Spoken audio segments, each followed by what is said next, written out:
श्री शास्त्री स्वामी Dharmaprasad Das ji BA BEd college में आप सभी विद्यार्थी मित्रों નું हार्दिक स्वागत है। छात्र और छात्राएं, आज हम आधुनिक हिंदी काव्य धनुषभंग किशोर काबरा अनिवार्य विषय के बारे में अभ्यास करेंगे। सेमेस्टर 4 किशोर काबरा के व्यक्तित्व और कृतित्व का संक्षिप्त परिचय दीजिए, इसके बारे में अभ्यास करेंगे हम। किशोर काबरा का जीवन कवन के बारे में। पूर्व भूमिका, काबरा जी के व्यक्तित्व के विभिन्न पहलू, काबरा जी के कृतित्व पर संक्षिप्त प्रकाश और उपचार। पूर्व भूमिका देखिए। डॉक्टर किशोर काबरा भारत के उत्तर मध्य और पश्चिमांचल के प्रमुख हिंदी साहित्यकार हैं। उन्होंने मुक्तक काव्य, प्रबंध काव्य, बाल काव्य, हास्य, व्यंग्य, लघुकथा, शब्दचित्र, अनुवाद इत्यादि साहित्य की अनेक विधाओं में रचनाएं प्रस्तुत करके हिंदी साहित्य को समृद्ध किया है।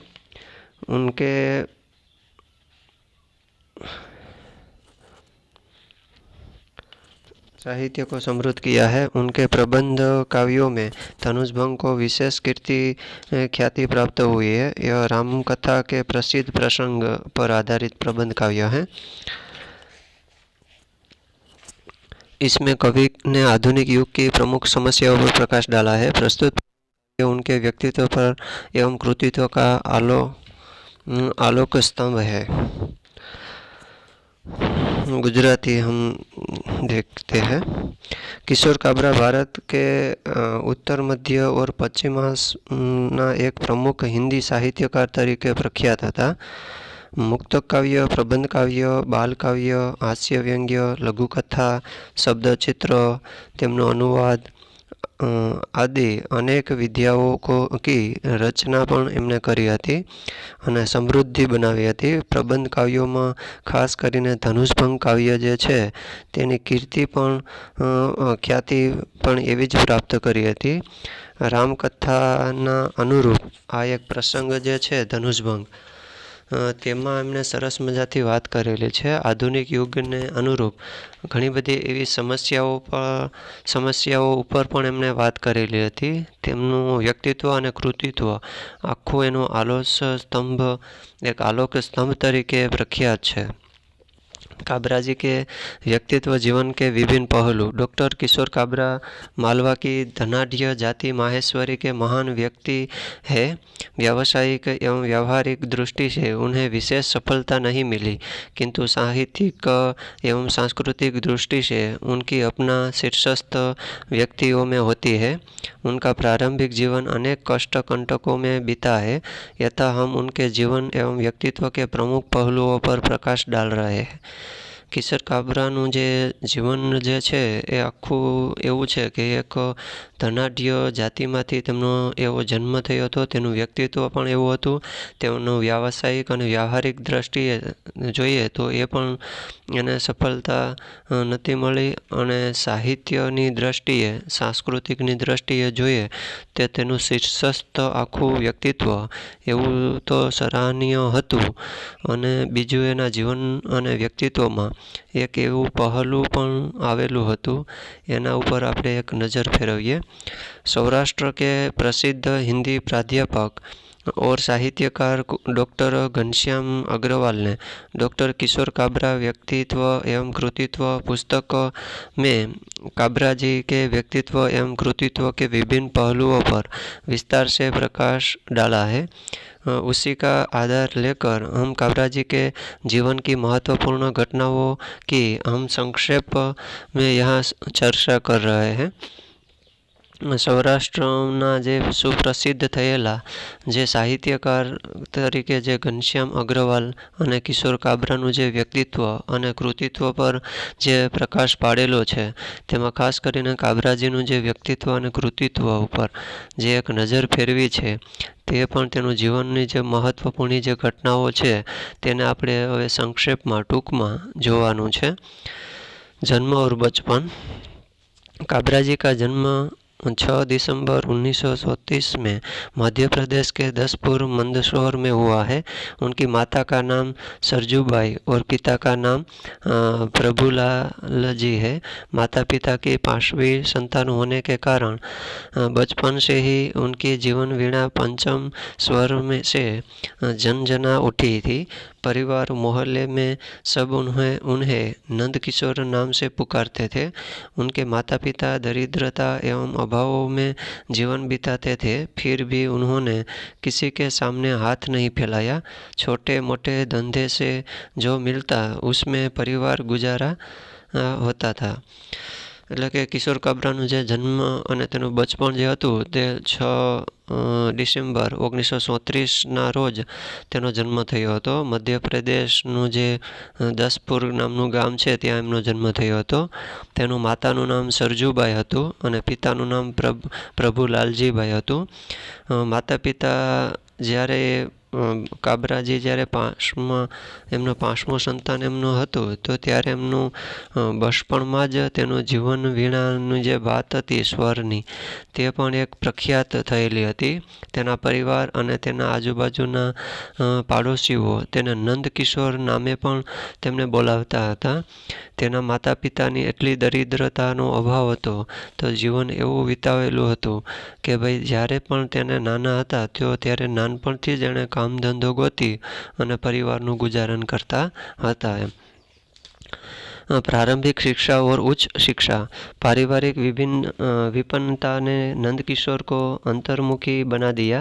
निकट के गांव के छठशाला जैसे स्कूल में उनका विद्याध्ययन प्रारंभ हुआ. नंगे पाँव, जर्जर वस्त्र और दुबला पतला तन लिए वे रोज 2 कोस पैदल चलकर स्कूल जाते थे. परिवार में परिवर्तन होने कारण उस स्कूल में वे 2 कक्षाएं पढ़ पाए. काफ़ी संघर्ष के बाद उनके पिताजी मंदसौर की एक कपड़ा मिल में स्टोर कीपर हो गए. अतः किशोर की पढ़ाई जारी रही. मंदसौर में जनुकपुरा स्थित मंडी कमेटी के ऊपरी भाग में जो स्कूल चलता था वही किशोर का ज्ञान मंदिर बना और वही एक अपंग मित्र एक साथ दोस्ती बांधकर वे हायर सेकेंडरी तक पहुंच गए. छात्र जीवन में ही दोनों मित्र तुकबंदियाँ करते गाते गुनगुनाते और आनंद पाते थे. એટલે કે તે જ્યારે પ્રારંભિક શિક્ષા અને ઉચ્ચ શિક્ષા જ્યારે કિશોર કાબરાએ પ્રાપ્ત કરેલી હતી ત્યારે તે નંદકિશોરના અંતર્મુખી તરીકે પણ તે સાથે હતા, એટલે કે નિકટ હતા. અને જ્યારે તે સ્કૂલમાં જે અભ્યાસ કરતા અને શરૂઆત કરી હતી ત્યારે ખાસ કરીને તેની પરિસ્થિતિના અભાવને કારણે તેના પગમાં પણ કાંઈ એવા બૂટ પહેરવા પણ મળતા ન હતા અને વસ્ત્રો પણ ફાટેલા તૂટેલા પહેરી અને તેનું જીવન છે તે ચલાવતા હતા અને ભણતા હતા. રોજ તે 1-2 કિલોમીટર દૂર ચાલીને જતા હતા અને સ્કૂલમાં તે અભ્યાસ કરતા હતા. ઘણો બધી એમણે સંઘર્ષનો સામનો પણ કરેલો હતો. તેના પિતાજી પણ એવી જ રીતે કપડાની સ્ટોર અને અમુક કામ ધંધો કરી અને તેમનું ગુજારણ ચલાવતા હતા અને કિશોરજીના ભણાવવા માટે પણ એમણે મજૂરી કરી હતી. કિશોર કાબરાનું જે જ્ઞાન હતું એ પણ એક જ્ઞાન મંદિર તરીકે ઉભરી આવેલું હતું અને તેના એક મિત્ર અપંગ હતા તો એની સાથે એમની મિત્રતા પણ સારી હતી. અને જ્યારે તે હાઈ સેકન્ડરી 11-12માં અભ્યાસ કરતા હતા ત્યારે તેના જીવનમાં એમને તો એવો એક સંઘર્ષનો સામનો કરવો પડેલો હતો અને એકબીજા એમના મિત્રો સાથે રમત પણ એવી જ રમતા હતા. इंटर कॉलेज में पहुंचने के बाद दोनों मित्रों ने हस्तलिखित पत्रिका निकाली और अपनी साहित्यिक प्रतिभा का प्रदर्शन किया. सामाजिक क्षेत्र में हस्तक्षेप करते हुए वे बाल विवाह, प्रौढ़ विवाह, मृतक भोज आदि कुप्रथाओं का विरोध करते हुए सभाएं आयोजित करने लगे. कुछ रूढ़िचुस्त लोग उनमें फूट डालने की कोशिश करने लगे किंतु उन्हें सफलता न मिली. कॉलेज में के प्रिंसिपल उनके प्रगतिशील विचारों से प्रभावित हुए और दिन प्रतिदिन उन्हें प्रेरित प्रोत्साहित करने लगे. એટલે કે જ્યારે તે કોલેજમાં એડમિશન પ્રાપ્ત કરેલું ત્યારે બંને મિત્રો તે હસ્તલિખિત પત્રિકાઓ પણ એ લખતા હતા અને એનું એટલું તો પ્રતિભા સંપન્ન એનું પ્રદર્શન હતું કે સમાજની દૃષ્ટિએ તે આગળ આવતા હતા ને ઘણા ક્ષેત્રે તે આગળ પહોંચી ગયા હતા.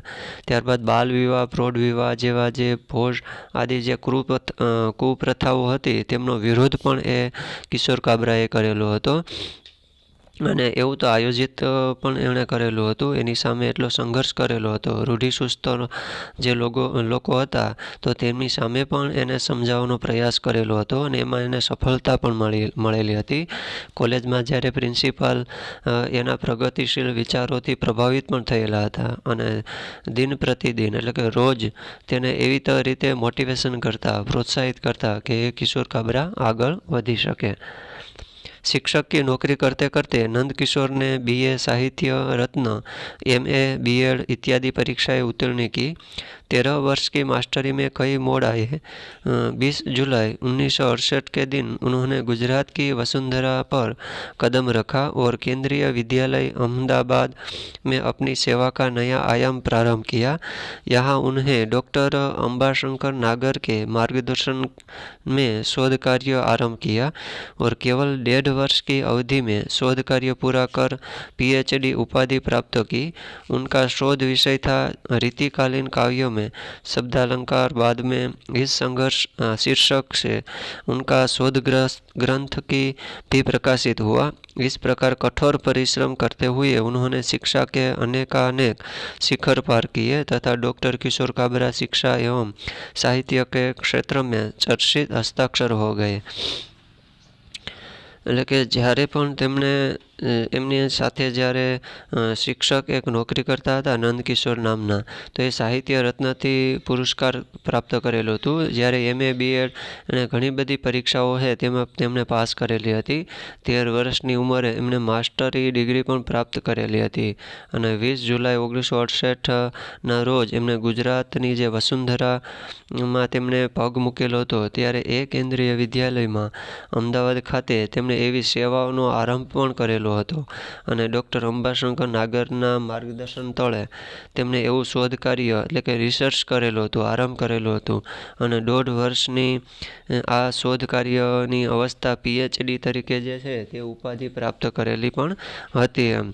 અને જે શોધ કાર્ય રીતિકાલીન કાવ્યોમાં જે શબ્દાલંકાર હતું તો તે શબ્દાલંકારના યોગ્ય શીર્ષકમાં પણ આ શોધ ગ્રંથ એ પ્રકાશિત કરેલું હતું અને કઠોર પરિશ્રમ કરતાં તેમણે અનેક શિખર ઉપર એમણે એવી તો ઉપાધિ પ્રાપ્ત કરેલી હતી એ કિશોર કાબરાએ અને એમનું નામ પણ આજુબાજુ એરિયામાં પ્રચલિત હતું.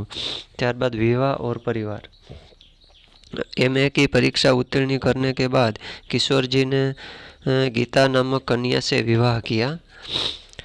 गीता केवल 4th पास थी, फिर भी MA पास किशोर की कुशल गृहिणी सिद्ध हुई.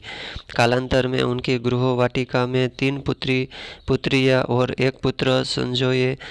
इस फूलों एवं फलों से गृह वाटिका महकने लगी. परिवार का विस्तार होता गया.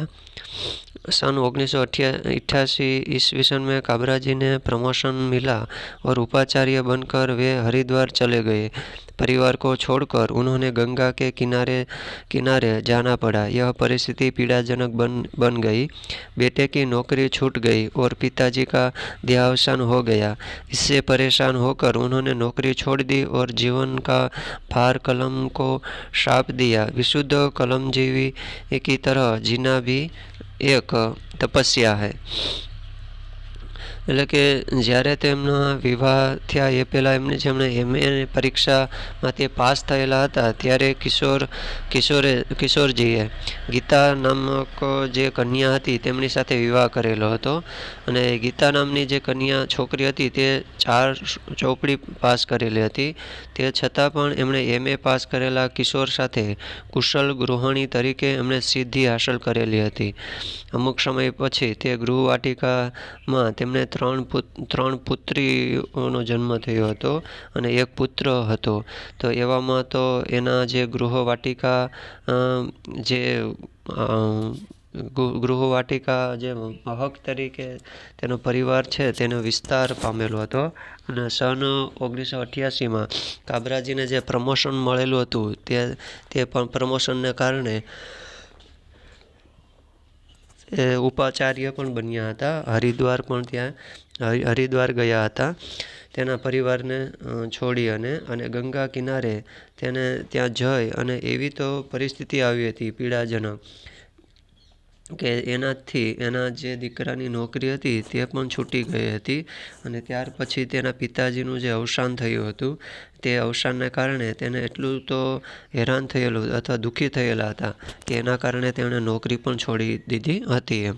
અને જીવનમાં તેને એવી તો કલમ હાથમાં લીધી હતી કે તે હવે આગળ સારી રીતે એક કહાની અથવા એક કવિતા લખી શકે એમ.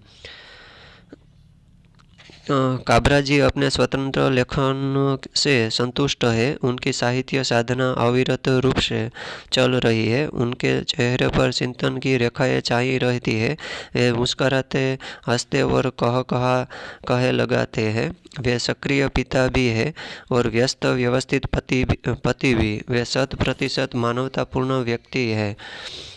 એટલે કે કાબરાજીનું જે આખું જીવન પરિચય હતું તે સાહિત્યના સાધનામાં પણ એક અવિરત રૂપથી આગળ ચાલતું હતું. તેના ચહેરા ઉપર હંમેશના માટે ચિંતનની રેખાઓ સામે આવતી હતી અને હંમેશના માટે તે હસતા હતા અને સક્રિય પિતા તરીકે પણ હતા. તેમના દીકરી અને દીકરાઓને એવી રીતે તે સક્રિય રાખતા હતા અને એક એ વ્યવસ્થિત પતિ તરીકે પણ ઉભરી આવેલા હતા. તો આવી રીતે તેનું માનવતાપૂર્ણ વ્યક્તિત્વ છે તે એક સરાહનીય હતું. હા, તો વિદ્યાર્થી મિત્રો, આજે આપણે આ ધનુષભંગ કિશોર કાબરાનું જે જીવન કવન હતું તેના ભાગ 1 વિશે અહીંયા અભ્યાસ કરેલો છે. અહીંયા સુધી રાખીએ. હવે ભાગ 2 વિશે કાલે આપણે અભ્યાસ કરીશું. અસ્તુ.